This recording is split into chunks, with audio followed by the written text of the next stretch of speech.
It's 2:17 in the morning. You're asleep 8 floors above the street when you hear something that doesn't belong in your apartment building. A soft metallic click, then another. At first, you tell yourself it's probably a neighbor coming home late.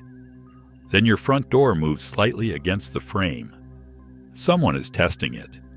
You're awake now, completely awake. And here's the uncomfortable part. Most apartment renters believe that if the deadbolt is locked, they're protected. But a locked door and a secure door are not the same thing. In many apartments, the lock itself is stronger than the thin wood, short screws, loose strike plate, weak frame, or careless routine surrounding it. And that creates one of the biggest security mistakes apartment dwellers make, treating the front door like a single lock instead of a complete security system. Today, I'm going to show you how to fix that mistake without turning your apartment into a fortress, without making permanent modifications your landlord may prohibit, and without spending a fortune. Because in an apartment, you don't control the lobby. You don't control who gets buzzed inside. You don't control the hallway. And when something happens outside your door at 2:17 in the morning, the question isn't whether your building looked secure when you signed the lease. The question is how much time your own front door can give you when someone decides to test it. Welcome back. If you live in an apartment, condo, or high-rise, tell me in the comments. What worries you more? Someone getting into the building, or someone getting through your actual apartment door? And if you want practical preparedness designed for small spaces, hit like and subscribe. Because apartment survival requires a completely different strategy from preparing a house in the suburbs. Start with the first weakness almost nobody checks, the door frame. Most people look at the deadbolt and think, heavy metal lock, good enough. But the deadbolt doesn't float in the air. It depends on everything surrounding it. So after this video, stand inside your apartment and inspect the entrance like you've never seen it before. Look at the frame. Look at the strike plate where the deadbolt enters the wall side. Look for cracks, loose hardware, movement, gaps, or obvious misalignment. Lock the deadbolt and gently press or pull the door. Does it shift? Does the frame flex? Does the bolt barely enter the opening? Can you see a large amount of hallway light around the edges? Those details matter because a strong lock mounted into weak material can create a dangerous illusion of security. And illusions make people complacent. Next, look at the strike plate itself. In many rentals, hardware is installed for speed, cost, and convenience. That doesn't automatically mean it's unsafe, but you should know what you're depending on. Some strike plates are secured with short screws that only bite into trim or relatively thin material instead of reaching deeper support. If your lease and building rules allow it, ask maintenance or your landlord whether appropriate longer fasteners or a reinforced strike plate can be installed. But don't blindly start drilling into a rental frame. Apartment doors can involve metal framing, fire-rated assemblies, wiring, and building requirements you may know nothing about. Security that creates another hazard isn't security. If permanent modifications are prohibited, you still have another option. Add a renter-friendly second barrier. Portable door security devices, interior braces designed for residential use, and removable door alarms can create another obstacle without permanently changing the property. But there's one rule that matters more than the product itself. You must be able to disengage it quickly. Imagine waking up to a smoke alarm at 3:40 in the morning. The hallway is dark. You smell smoke. Your hands are shaking. That complicated device you loved because it looked indestructible suddenly becomes something you need to remove in seconds. If you cannot operate your security setup half awake, in darkness, and under stress, simplify it. Your security device should delay someone outside. It should never trap you inside. Now we move from resistance to detection, because the best time to recognize a problem is before the door starts opening. A simple contact sensor, vibration alarm, or other renter-friendly entry alarm can warn you when the door is opened or disturbed. Make sure your peephole is clear and actually usable. If your building allows a video doorbell or similar system that can help you identify someone without opening the door. But don't fall into a common trap. Cameras give you information. They do not reinforce the frame. You can spend hundreds of dollars watching someone push against a weak door in perfect high-definition video. That is not the same as stopping them. Strength and detection need to work together. Then there's another form of security almost nobody thinks about. Information. Stand outside your apartment and look at your own door from the hallway. What can someone learn? Can they hear your television every night at the same hour?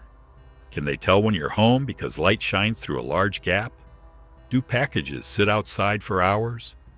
Do you leave boxes from expensive electronics beside your door, advertising what's now inside the apartment? A hallway is a shared space. The less unnecessary information strangers can collect from it, the better. And this is where apartment dwellers make another dangerous assumption.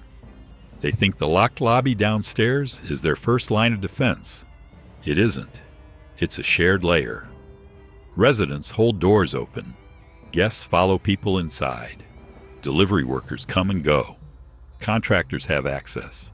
Someone carrying 2 grocery bags sees another person behind them and politely holds the lobby door. Nobody wants to be rude. 10 seconds later, that stranger is inside the building. From that moment on, the hallway outside your apartment is the real boundary. And before we go into the mistake that can make every one of these defenses irrelevant, this is the point where I want you to think about your entire apartment setup. You don't need to guess what works. I've put together a list of the exact gear I trust for apartment living in the description below. Whether you need renter-friendly security equipment, emergency lighting, ways to secure clean water, a core survival kit, backup food, or resources that teach practical off-grid projects, check the links in the pinned comment and description. You don't have to buy everything today, but you do need to start somewhere. Build one useful layer, then another. Now back to that hallway, because the next mistake has nothing to do with expensive equipment. It's habit. Lock your apartment door every time you're inside. Not only when you go to bed, not only when you leave for work, every time. People become comfortable inside controlled access buildings. They take the trash down the hallway and leave the door unlocked. They walk to the laundry room for 5 minutes. They visit the neighbor 2 doors away. They take the dog downstairs and assume the lobby lock is doing the work for them. But if someone is already inside the building, those tiny windows are enough. So remove the decision completely. Leaving for 30 seconds? Lock it. Coming home with groceries? Close and lock the door before you start unpacking. Walking the dog? Lock it. Habits are more reliable than intentions, because habits still work when you're tired, distracted, or in a hurry. And now we come to the mistake that defeats almost everything we've discussed. Someone knocks. You check the peephole. It's a man wearing work clothes. He says, "Building maintenance. There's a leak in the unit below you." He sounds annoyed.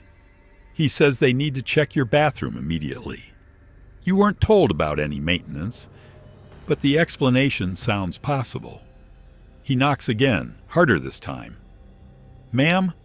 Sir? We need to come in now." Would you open that door? That question matters because the second you open it, the deadbolt, strike plate, brace, alarm, and reinforced frame stop protecting you.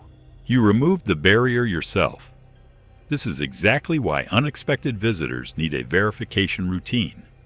One phrase, just one. I'm going to verify that first. Keep the door closed. Call your building using the official number you already have, not a number someone outside gives you. Contact the concierge, management office, superintendent, or security desk if your building has one. If maintenance really needs access, management can confirm it. If a delivery is unexpected, verify it through the service. If someone claims there's an emergency, you can still take the claim seriously without immediately opening your home to a stranger. Legitimate workers may be impatient. That doesn't mean you have to abandon basic verification. And now think back to 2:17 in the morning. The metallic click. The door moving slightly against the frame. Imagine that person suddenly stops testing the lock and knocks instead. "Hey, it's me. Open up." Maybe they say your neighbor's name. Maybe they claim someone downstairs sent them. Maybe they say there's a problem in the building. That moment is where your protocol matters more than your hardware. Panic makes people want immediate answers.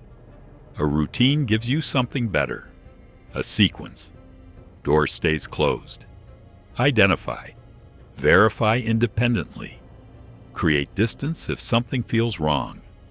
Contact building security or emergency services when appropriate. Don't improvise because someone outside is creating urgency. That urgency may be exactly what they're counting on. And this rule cannot exist only in your head. Everyone in your apartment needs to understand it. If you're cautious but your roommate opens the door automatically, your system has a hole.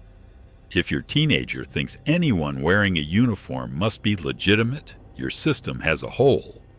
If a visiting relative doesn't know the building's rules, your system has a hole. Keep the protocol simple. Door stays locked. Identify through the peephole or camera. Communicate through the closed door. Verify unexpected visitors independently. Then decide whether the door opens. Simple survives stress. Complicated disappears. Your nighttime routine should be just as simple. Before bed, take 30 seconds. Door closed. Deadbolt locked. Secondary removable reinforcement in place if you use one. Alarm active if appropriate. Phone accessible. Flashlight accessible. Shoes somewhere you can find them quickly. And yes, shoes matter. Because security emergencies aren't the only reason you may suddenly leave your apartment.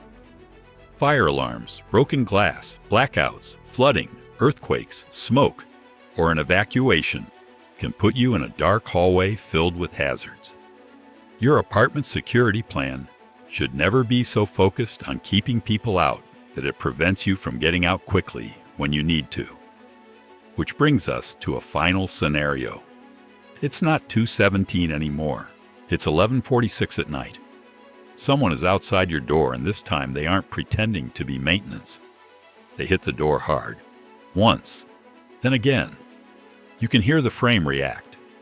What do? A surprising number of people instinctively move closer. They stand right beside the door. They shout through it. They argue.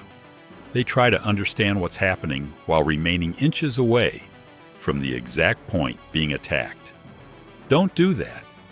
Your door's job is to create time and distance. Use both. Move away from the entrance.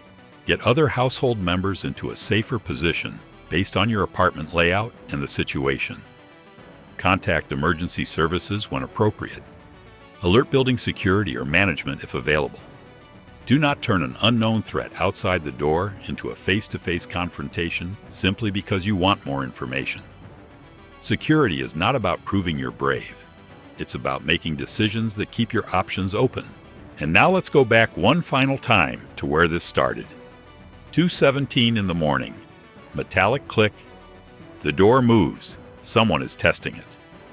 In one apartment, the resident hears the noise, walks directly to the door, gets close to the peephole, hears someone claim there's an emergency, and unlocks the deadbolt before verifying anything. Every piece of security that door had disappears in one motion. But in the apartment next door, the resident follows a routine built long before that night. The door is already locked. The frame and strike plate have been checked. A secondary device adds another layer. A sensor provides warning. The resident stays back, keeps the door closed, verifies what's happening, and calls for help if needed. Same hallway, same building, same time. Completely different outcome. That is the lesson. Your apartment door is not a lock. It is a system. The frame is part of the system. The strike plate is part of the system. The deadbolt is part of the system. Your renter-friendly reinforcement is part of the system. Your alarm, peephole, lighting, and building access are all part of the system.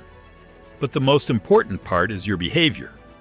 The easiest apartment to enter is not always the one with the weakest lock. Sometimes it's the one belonging to someone who assumes that because they live 10 floors above the street, behind a locked lobby, surrounded by neighbors, nothing can reach them. Prepared people don't live in fear. They simply remove unnecessary weaknesses before those weaknesses are tested. Tonight, spend 5 minutes inspecting your entrance. Check the frame. Check the strike plate. Check the deadbolt. Check what someone can see from the hallway. Decide how your household handles unexpected visitors. And ask yourself one final question. If that metallic click happened outside your door at 2:17 tomorrow morning, would you already know exactly what to do? In an apartment, you have limited space, limited control over the building, and limited time once something goes wrong. You cannot control who enters the lobby. You cannot guarantee how quickly help reaches your floor. You cannot control every visitor, contractor, delivery driver, or stranger who walks down your hallway. But you can control what happens at the final barrier between that hallway and your home. Strengthen it. Respect it. Never give it up just because someone outside your door wants you to make a fast decision. And if you want to start improving your apartment preparedness today, check the links in the description and pinned comment. You don't need a bunker. You need smart layers, reliable habits, and a plan that still works when you hear that first click in the middle of the night.